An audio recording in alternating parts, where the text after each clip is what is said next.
Who birthed the Indus Valley civilization? Hi, my name is Brian Osborne, a speaker and writer with Answers in Genesis. I'm here with Dr. Nathaniel Jeanson, a researcher, scientist, and speaker, also with Answers in Genesis. And we're so glad you're here with us today to talk about this very intriguing subject coming from his book called Traced.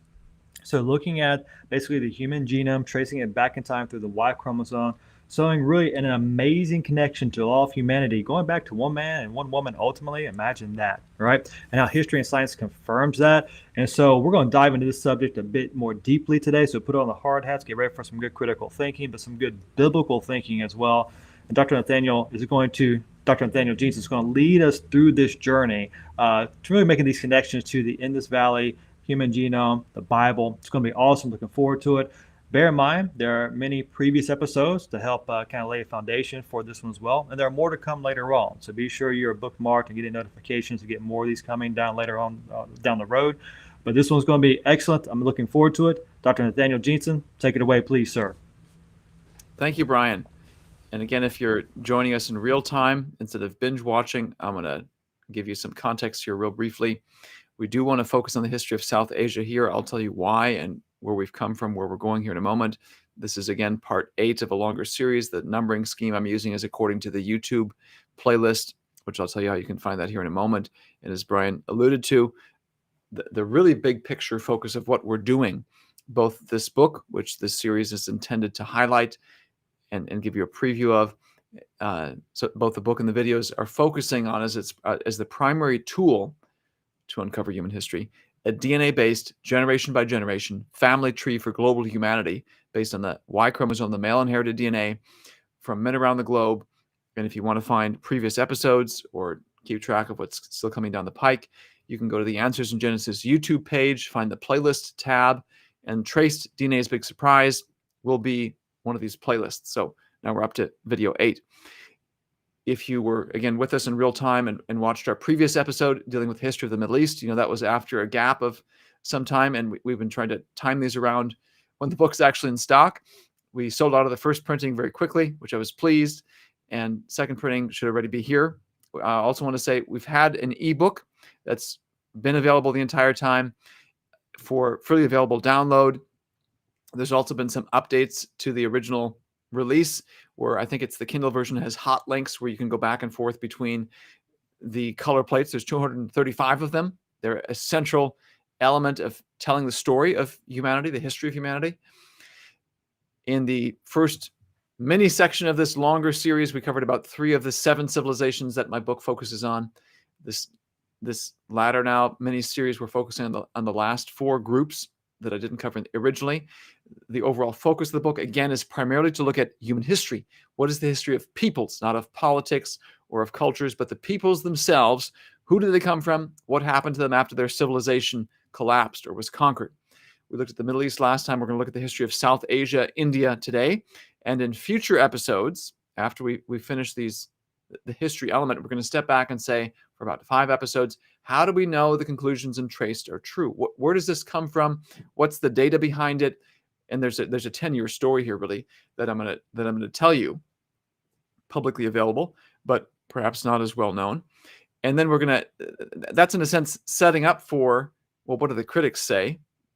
Not surprisingly, if you follow the creation evolution debate, some of them tend to just ignore what's going on actually in the book and in the science that leads up to it. But I'm going to deal with some of the specific criticisms. And if you're a creationist, I'm here to say that they actually gave us some pretty significant gifts and aids to making the points that I've been trying to make for about 10 years. So I don't think you'll want to miss that. So today, focusing on the question of the history of South Asia, again, we're trying to keep these episodes fairly short, concise. I can't tell you everything that's in the chapter on South Asia, or we'd be here for a long time. I want to revolve our discussion around the earliest stages of South Asian Indian history. And if you don't know the Indus Valley civilization, if you pick up, let's say, your average history book or archaeology book or anthropology book, and they talk about the beginning of humanity, of civilization, they'll talk about the cradles of civilization, of which there are several: the Minoans in Europe, the Egyptians in Africa, Sumerians in the Middle East, which we covered last time. And if than today. It's the Indus Valley civilization here. I'll zoom in here in a moment and give you a better map of this.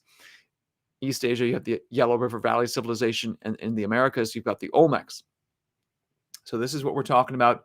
The question we're going to try to ask and answer is, who gave rise to this? Now, I've been in discussions now as a result of some of the earlier episodes in this series and the research that's been going on. I've been speaking with several hundred South Asian individuals, some of it through translation, and have learned that this question is actually quite controversial in Indian circles because of some of the Hindu nationalists. And so if you're from the West and not aware of this, we're actually going to talk about a contentious topic.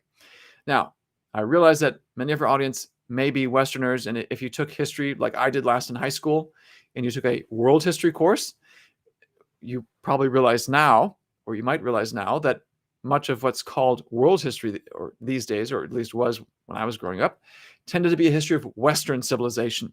So I either learned very little or forgot the little that we covered about Eastern history, East Asia, South Asia, these sorts of things. So for the sake of our Western viewers, I want to just very briefly reorient you to what is South Asia, what are we talking about, and how does this connect to the Indus Valley? If you know anything about South Asia, you might say, well, okay, the Taj Mahal. Why am I not talking about the Taj Mahal? Taj Mahal was built by actually a group of invaders from Central Asia who ruled India. And this was built in the 1600s. It's a mausoleum to the wife of one of the rulers, the Mughal rulers, which I'll discuss here in a moment. What we're talking about and the question we're focusing on is the complete opposite end of Indian history, the very beginnings of South Asian history, this Indus Valley civilization. This was the background photo I had for the title slide. It may not look like much, but it was a massive civilization. This is from Mohenjo-Daro, just one of the many Indus Valley cities. So here's a more detailed map. This is a topographical map, and I'm going to show you here just how much area the Indus Valley civilization covered. I use this little circle. This is a more accurate description of what we know so far about where the Indus Valley people were. There's over 1,000 settlements. I'm just going to give you some publicly available data for this. Over 300,000 square miles covered, over 1 million people. And we just talked about the Middle East last time. You'll notice it's not that far to go from the Middle East through the Persian Gulf and over here to where they are. The Indus Valley civilization was international in scope, and you can find connections archaeologically between these Middle Eastern civilizations and the Indus Valley. It gets even more interesting when you consider the script of the Indus Valley people, their language. Like the ancient Sumerians, there is a parallel to the ancient Sumerians here, I'll tell you in a moment. There's a difference, though, from the Sumerians, and I'm going to get at first. No one can read this. The language of the Indus Valley civilization is still undeciphered.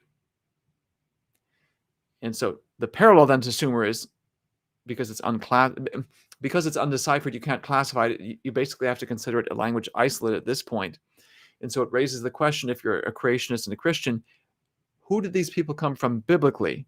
Which of the men in Genesis 10? Can we link them to any other peoples in India today? It adds to the mystery of who these people were. Maybe if you're like me, you might be shocked to find out that there are still languages that were spoken on this planet that no one can still understand. I think of history as kind of cut and dry, this long list of facts that you learn and have to regurgitate, but there are still outstanding historical mysteries that no one has solved to this day, and this is one of them. So who built this civilization? What I'm going to do now is work our way backwards in time from the present. I said the focus of this series and of the book is this new, what we're calling the new Rosetta Stone of human history, a DNA-based generation by generation family tree for global humanity. And we want to use that tree to try to ask and answer the question, who do these people come from? Now, just a brief note on Indian geography, South Asian geography, because it plays a huge role in understanding how Indian history is played out. If you watch the episode on what happened to the ancient Romans, there is a strong geographic parallel between South Asia and Europe. So here's what I mean. you'll notice here in the southwest and southeast, there are large bodies of water, Arabian Sea and Bay of Bengal, that function effectively as barriers to invasion. They're not impenetrable, but it's a lot harder to invade a country if you have to pile your army in a boat, thinking about more ancient times, anything before the 20th century, float them over to where you're going to invade, unload them, and then try to conquer whoever it is that you're going after. For much of human history, a lot easier just to hop on your horse, go down, invade, and then ride back. Done. So this is a great way to keep India from being invaded. Lasted a long time. Yes, the British landed via sea, but this is late in history. This has done a great job keeping India isolated. In the northeast, you have the Tibetan Plateau, the Himalayan mountains, which has kept the Chinese civilizations and Indian civilizations apart for thousands of years. Again, you want to start conquering. How do you march your armies across the breathless heights up here to then get them back down to lower altitudes and conquer India, or vice versa? The geographic vulnerability of South Asia is up here in the northwest. Now you might say, well, it's like mountains up here. Yes, but those mountains have passes. And time again throughout Indian history, that has been the way in which invaders have come through. And there's a parallel to Europe because that's European geography. In the north of Europe, of course, you've got the Arctic, which prevents from invasion. In the west, you've got the Atlantic Ocean. In the south, you've got the Mediterranean, which isn't that big, but if you're coming from Africa, yes, you can cross the Mediterranean, or if you want to cross the Mediterranean, if you come from Africa north, you've got to cross the Saharan Desert. So part of the geography of Africa actually protects Europe. My point in all that is in the east, Europe is vulnerable, and from the east is where you've had invasion after invasion, migration after migration, protected on the three sides, but not the fourth. Same thing holds true here in India, and the Indus Valley civilization was exactly situated where the people have come through and invaded. So the Indus Valley civilization declined long ago in history, and the question is, what happened to the people? Are there any people in South Asia or in the globe today, somewhere, who can claim descent from the civilization?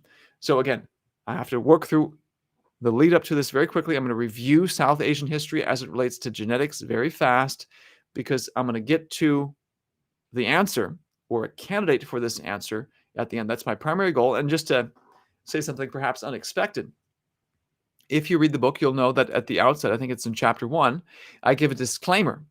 I say we're at the early stages of this research.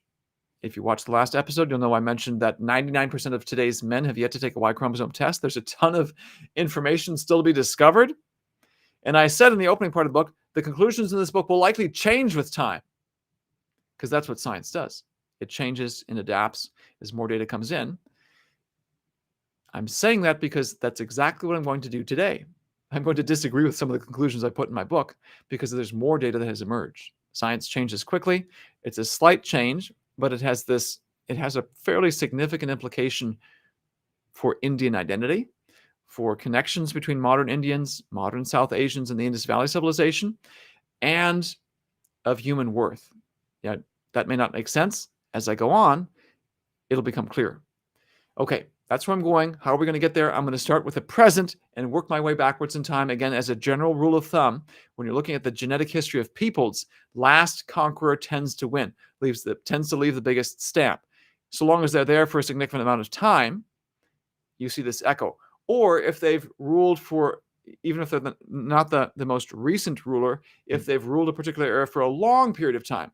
Again, last episode we talked about the ancient Persians, the Iranian peoples of which ancient Persia was a part, and how long Persians have ruled in the Middle East. And unsurprisingly, I argue in the book, there's a pretty good candidate for the Iranian peoples, and the fact that we can find it despite so much tumult in the Middle East, I think is consistent with the fact that they've been ruling for a long time.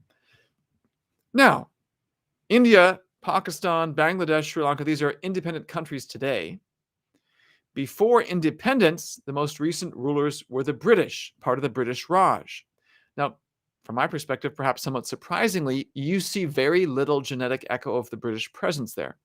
I'm suspicious that's the case because India has long been a significant concentration of people.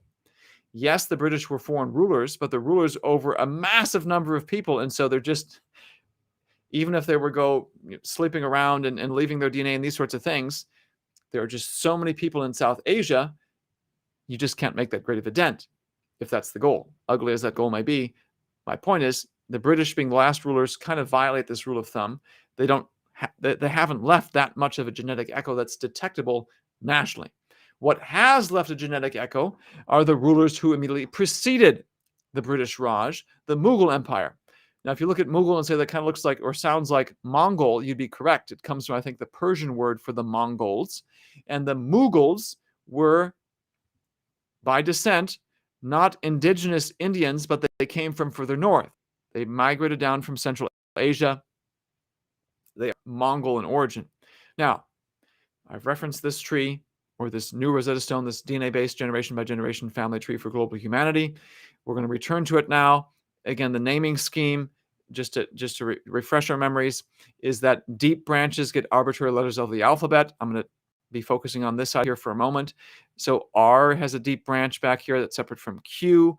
And if R subdivides, then you assign a number, R1 versus R2. If it subdivides again, R1A versus R1B. It's this rule of using letter number combinations to know exactly where you are on the tree. I'm highlighting R1A because this seems to be the best candidate for the Mughal Empire for a number of reasons. Again, I'm, for sake of time, having to go through this very quickly. You can find the justifications in the book itself, the derivations. I'll just give you a preview of this. The distribution of R1A does extend into Central Asia, also Eastern Europe. And if you're looking at the structure of R1A, almost all of these branches have originated in the last few centuries. And this is where I want to pause a moment and highlight again the apologetic or scientific significance of what we're doing with the young Earth timescale. Again, the dates in the book are based on viewing the whole tree through the lens of 4,500 years. How do you know that's true? To give you some of the preview of where we're going to go in future episodes, dealing with this question of how do we know this is true. Does it line up with what we know about history? And here's a great example of this. The dates I've just assigned to this part right here, the 1200s to 1600s AD, where you go from one branch to a whole bunch of branches, those will get bumped back thousands of years if you reevaluate this tree and reassign dates based on the mainstream timescale. Okay, so there's a difference. Why does this matter? Well, there's some information embedded in this branching structure and the dates I've assigned to it that has massive apologetic and scientific significance. So if you've been with us through the entire series, you're probably already familiar with this concept. I'm going to review it very quickly for sake of refresher, because it's such a fundamental concept and shows up again and again in this research and throughout the book. And that concept is that family trees record, yes, who you come from, also when you came from this person, just the names that we use, father, grandfather, great-grandfather. There's an inherent component of time. Family trees also inherently record changes in population size. Use a biblical example. Jacob, one of the patriarchs of the nation of Israel, has 12 sons. So if you draw the male family tree, one branch from Jacob down to 12 branches to his sons. You take away the names, the number of branches on the family tree records these basic facts about a massive explosion in this family and the male population size. It's a kindergarten point in a sense, but once you apply it around the globe, oh wow, some really fascinating information emerges. One branch to an explosion of branches. That fits the known population of the globe at this point in history. What I mean is, from the fields of history, historical records, and from the discipline of archaeology, we already knew that the shape of human population growth has this hockey stick shape. I'll give you a graph here in a moment. The dates I've assigned here based on the overall young Earth framework is exactly in line with it. So just to show you again, this is, yes, a lineage that's found in South Asia, but also in Central Asia, also in Europe. We know from archaeology and from history the population growth, the shape of that in Europe. I just said in the 1200s to 1600s on this tree, there was a sudden increase in human population growth. That's exactly when this spike in European population growth begins. Same basic shape for South Asia, sort of this hockey stick. Gradual growth, and then about the 1500s, it starts climbing. The rate of increase changes right in line with what the Y chromosome tree shows. So there's real history that's revealed here. Now, given what I've just said, and I briefly went over this map, you might say, whoa, whoa, whoa, whoa, whoa, whoa, whoa, whoa. You're saying that there are Europeans and South Asians who share a common ancestor just a few centuries ago. How do you explain that? I mentioned R1A is my best candidate for being the Mughal lineage, Mughals being Mongols. You think about the history of the Mongol Empire, the Mongol peoples, Genghis Khan and his affiliates conquer at that time the world's and form the world's greatest contiguous land-based empire from the Pacific all the way into Eastern Europe that breaks up among his various descendants and others thereafter. One of the kingdoms that hangs on for several centuries. So you can see here the date for the Mongol Empire, 1260 AD. This European component, because this is in what's now modern Russia and Eastern Europe, the Golden Horde, here in green, hangs on until about the 1500s. And what spells their permanent demise is the rise of the Russians. So in 1533, the Russian Empire was just this. And in about a century and a half, Russia had conquered all the way to the Pacific. I'm breezing through Russian history real fast. My point is in the 1500s is when there's a key transition between Mongol rule and Russian rule. The beginning of the Mughal Empire is in 1526, and they're Mongols. So in Europe and down to India, there's a huge change that's occurring, which I think is consistent with Europeans and South Asians having a common ancestor. If nothing else, you have to realize, given the history of human population growth, there's a lot of people who have to have a common ancestor mathematically just a few centuries ago because of how human population sizes have changed. Of course, the bigger question is why these people, South Asians and Europeans, and I think we've got a lot of political tumult that explains this.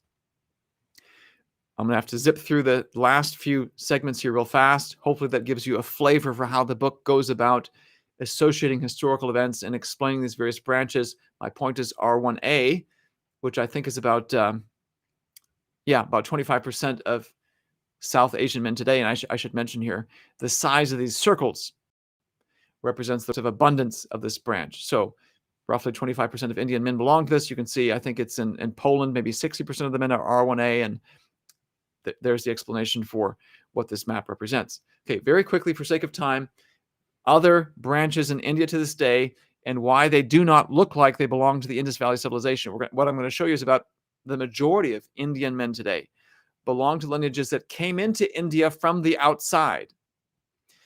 In the 1200s AD, there was an empire called the Empire of Gur.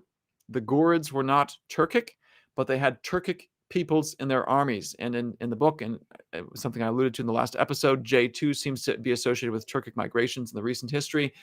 It's in India. And if you look at the branching points, it comes into India. It appears around the time of the Gurid Empire. So I've just told you this, haven't justified it because of time. The Kushans are a empire around the time of Christ, the centuries around the time of Christ. Actually, let me back up a second and say, again, the size of the circles represents the relative abundance. About 5 to 10% of Indian men belong to J2. The Kushans, again, we're going backwards in time, are around the time of Christ. Another foreign invader from Central Asia. About 10 to 20% of Indian men belong to the lineage that I think is associated with this, R2. I'm going through this quickly again. I apologize but it's for sake of time. And then the last one I want to mention is this haplogroup L, which in chapter 13 of the book I show is Abrahamic in origin, which again is not Indian in origin. It comes in from the outside.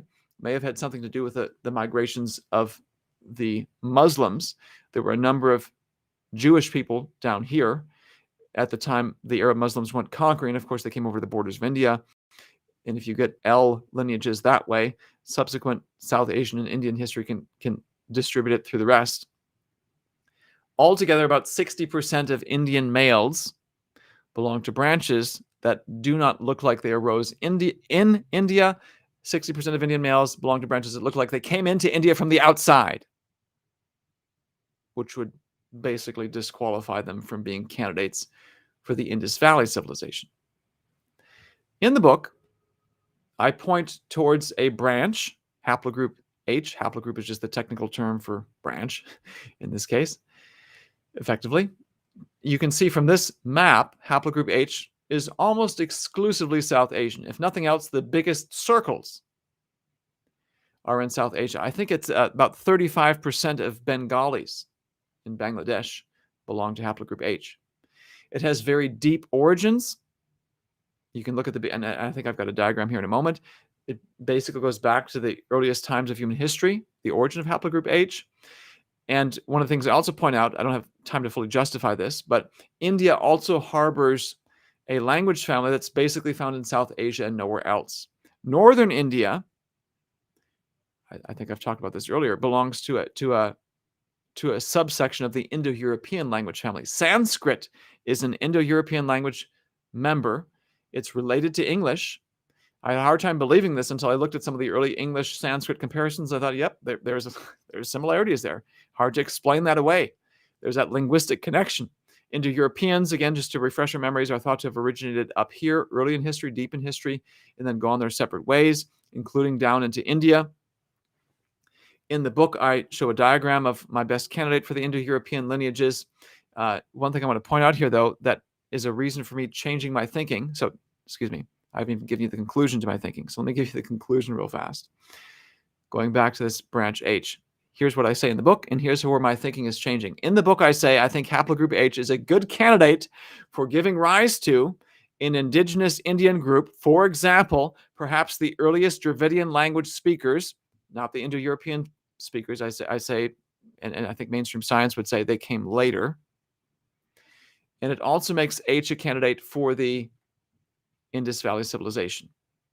I'm now thinking differently, and here's part of the reason why. One of the diagrams I give in the book that I say, hey, look, haplogroups I and J look like they're Indo-European in origin. They started up here, and one group migrated into Europe.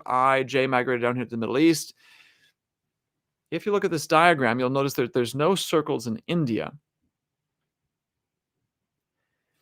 Yes, you can find J2 in India, but if you look at when J2 enters India, it's fairly late. No timing that it would be even remotely connected to the origin of the Indus Valley civilization. The point I'm driving at here is my identification of IJ with Indo-European seems to have a missing piece. If IJ is European, why isn't there some aspect of I and J in India at some of the earliest times? And I should clarify. Mainstream history says the Indo-Europeans or the Indo-Aryans, the Indo part of the Indo-European language family was in India, coming from the outside, from up here, but from some very early stages, pre-1000 BC, likely.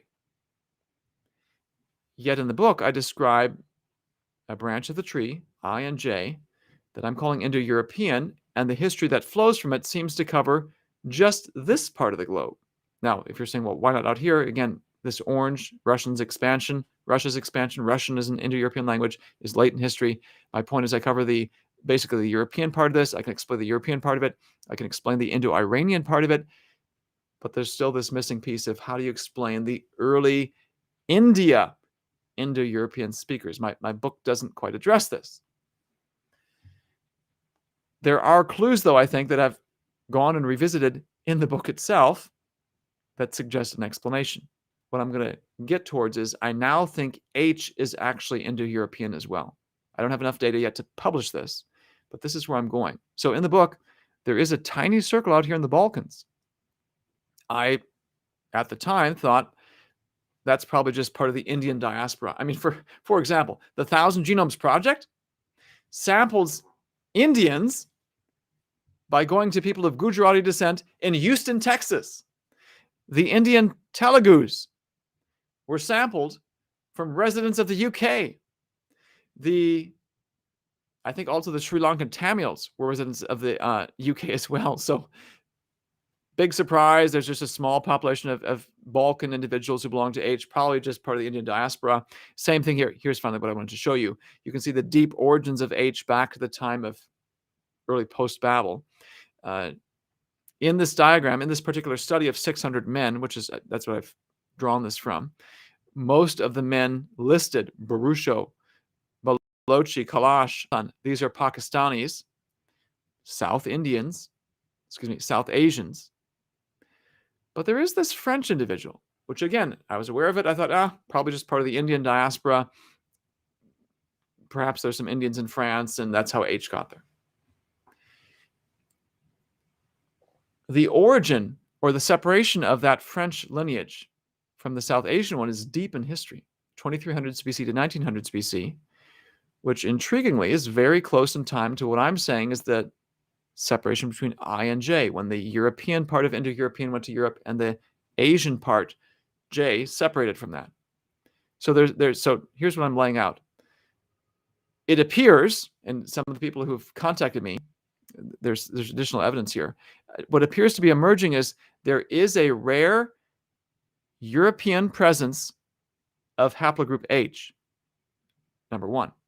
Number two, the origin of that European H appears to be ancient.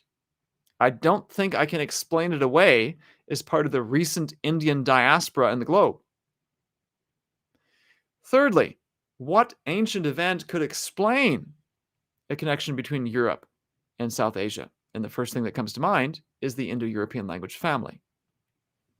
Fourthly, the timing of this separation, 2300s to 1900s, is eerily close to what I've dated the separation between I and J. And of course, like I said, there's already this evidence that there is this low level in Europe. Long story short, here's what I think is the explanation now. I talk about in the book where you can see the echo of Genesis 10. I'm breezing through this very quickly. I'm highlighting this aspect because, again, I'm calling I, J, Indo-European. Biblically, the Indo-Europeans, I think, would have come from Japheth. In this diagram, H comes from Ham, not from Japheth. So what's going on? I think, long story short, and again, there'll be more, I think, coming out in the future as more data is gathered.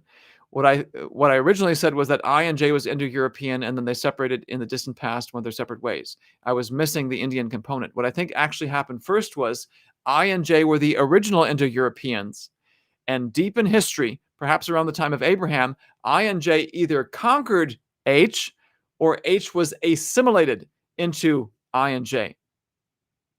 And then together, this genetically mixed group that I'm calling Indo-European went its separate ways, with I ending up in Europe, J ending up in Asia, most of H ending up in India, and a very rare subset of H ending up in Europe. The reason I've told you all this, that I've rethought H, is because if H is indeed Indo-European, that it was in the Ural Mountain north of the Black Sea area in ancient times, and not in India, that means H is probably not the explanation for the origin of the peoples of the Indus Valley civilization. It makes this question open again. So who gave rise to the Indus Valley people? Just to summarize, what I say in the book, I think is probably not the explanation. In the book, I say haplogroup H is. Now I'm thinking haplogroup H is probably part of the Indo-Europeans, which raises the question, well, then who is? Who gave rise to these early people? One of the best candidates moving forward is what I'm calling haplogroup F. You may say, what in the world are you calling haplogroup F? Is Indus Valley civilization? If you look at the haplogroup F map in the book, India, South Asia is blank. I've got no circles there for F. Why? Because I'm basically looking at broad swaths of nations. I tried to avoid looking at minority groups that, by definition, that are just a small fraction of the total population, because I'm looking for big picture patterns. Well, the big picture patterns haven't answered the question of who the Indus Valley people came from and what happened to them. Let's dig into some of the minority groups of India. I'm changing this diagram here. I want you to focus on what happens to this small circle. Actually, I don't know if you can. PowerPoint is slow here because it's a large file size that I'm trying to go to next. What I'm going to show you is that in this next map, the forest peoples of South India have high levels of haplogroup F. The forest peoples, the downtrodden peoples of India, have high levels of a group that has an ancient origin. PowerPoint is shutting down on me, so let me just see if I can advance the slide.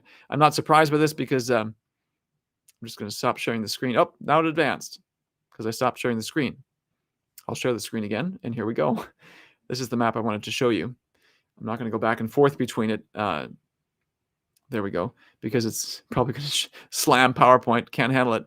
But what I want you to see here is I've changed the scale of the map. So what used to be fairly significant circles, like here in Vietnam, if you look in the map in the book, it's this decent. I mean, it's a small circle, but it's a decent sized circle. It's basically the size of this red laser pointer I'm using. I've made it tiny. It still represents the same thing. About 2% of the Vietnamese belong to F, so that you can see 60, maybe 80% of these forest peoples in India belong to this F. Long story short, the peoples of India, well, I think the forest peoples are viewed as low caste, may actually be the descendants of the Indus Valley people. So those who in Indian society today are looked down upon, they have in their DNA an ancient connection to one of the most storied civilizations in Indian history.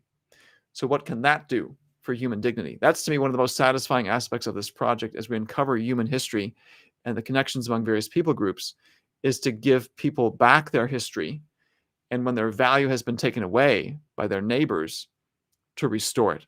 So if you're part of a South Indian group, or you're interested in participating in this project going forward, and I've already been in discussion, like I said, with a number of South Indians, what we're going to try to do is find some South Indian males who belong to Group F.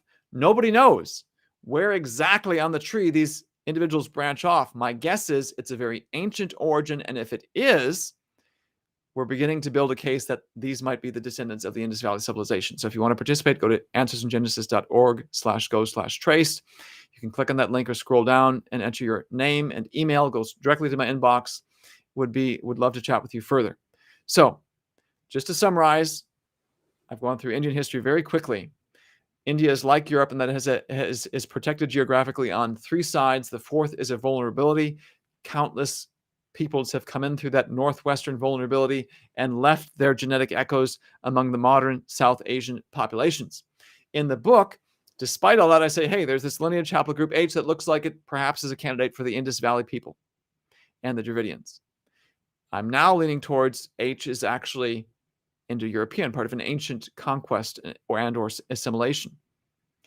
And instead, it may be some of these minority groups in India who hold the key to unlocking the earliest clues to Indian Indus Valley history. Preview again of the South Asian chapter of this book.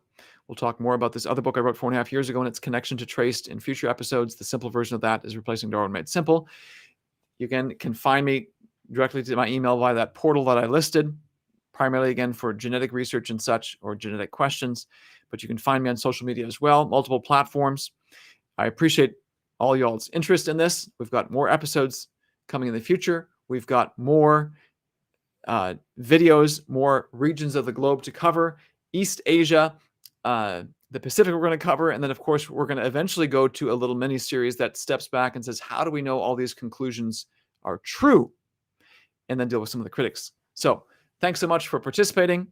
I'll turn it back over to Brian. All right, guys. I hope you enjoyed that as much as I did. I know it's a lot to take in, but there's so much good information. And bear in mind what Dr. Jensen is doing, really weaving together to the best of our ability, history, genetics, the Bible. There's a lot of strands being brought into play here, but it is so well done. And the big picture is being painted is so beautiful. And I love the point that you brought out, Nathaniel, earlier, that we're really trying to restore the dignity of peoples as we recognize their common humanity, and you see traces of that history and where they come from, dignity there, but also the ultimate dignity that we all go back to Adam and Eve, that we're made in God's image because of that fact. And so no matter what your skin shade might be today, what your language might be today, we all go back to that first man and first woman. Therefore, we're all made in God's image, and therefore we have indelible inherent value, which is such a beautiful picture that's painted in such a vivid way in this book, Traced, in the research that you have done. It really is phenomenal. And we're so excited that it's part of the ministry of what God is doing here at Answers in Genesis. And again, guys, as I mentioned last episode, we're just scratching the surface. There's so much more we're going to dive into on future episodes. So I hope you guys enjoy that one and hang on tight. There's more to come. We will see you guys next time.